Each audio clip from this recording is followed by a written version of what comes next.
Morning, guys. Working on a 2018 Fusion twin turbo 2.7 liter high pressure fuel pump replacement. Long story short, the original one in here, if you've ever heard a serpentine belt chirp and make noise, that's exactly what this fuel pump was doing, and it even fooled me for the longest time, which I'm a pretty smart whip, but chirping noise, so I immediately went to the belt and the pulleys on the other side of the motor, placed a belt and idler pulleys, and I could have bet my life on it that it was the chirping belt noise, but it was actually coming from the high pressure fuel pump. Now I don't know why. I've got to do some research, but I'm not having any luck getting definitive answers. But Ford had two fuel pumps for this motor. This is the revised one, so it's the same part number.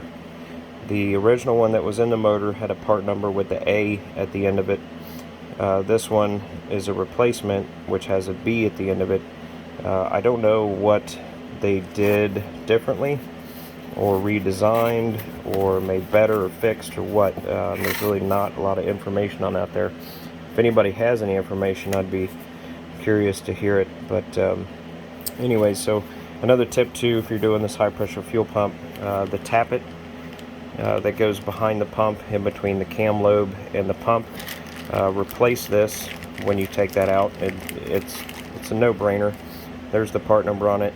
This tappet is so cheap compared to what you're paying for this pump. It's really stupid to not replace this when you're putting in a new high pressure fuel pump. Even if you're doing the XDI high pressure pump, the aftermarket one for these 2.7s, I've seen a couple guys replace them, and then honestly, they didn't even inspect the tappet.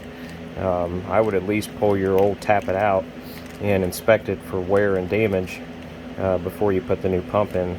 Save you a lot of trouble down the road, and also save you a $500 to a $3,000 fuel pump if this tappet goes bad. Anyways, another trick, I've seen a couple videos of some guys do the fuel pump on these 2.7s. There's not a lot of videos out there, but I've seen a couple of them. Now there is, let me get the camera better. There's a low pressure feed here where my finger is. That comes from the electric pump in the tank. Runs maybe 50 to 60 psi. This is no big deal. If you don't shut off the electric tank, or the electric pump in the tank, it's whatever, it's not going to spray everywhere. It'll spray on you, but not everywhere. It's low pressure. This line right here is your high pressure line, which can be filled with high pressure fuel, and you're talking over 200, 300 psi, sometimes even greater than that. There's a trick on these Fusions, and it actually, in the Ford service manual, tells you how to release the pressure on these things.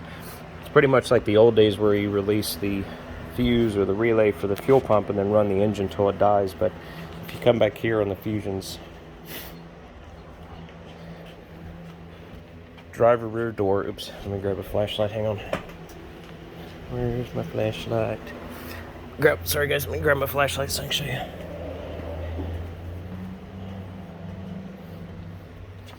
Okay, so if you pop these panels off, there's one little one right there, it just pulls up. This C, as they call it, the C-pillar. Let me zoom out. There we go. So the C-pillar trim here. You don't have to take it all the way out of the car. Stand by, I'm getting positioned here. If you just pull this back, there's a plug right here. You just unplug that plug, just let it hang there, start the car, and let it run till it dies. That releases all of the fuel pressure in the low side and the high side. Super easy to do. Doesn't take, it maybe took me 2 minutes to get to this part and unplug this plug, so well worth it. And when you're done, just plug this back in. Don't start the engine. Turn the ignition on for 3 to 5 seconds and let it repressurize on the low side, and then start the car, and you're good to go.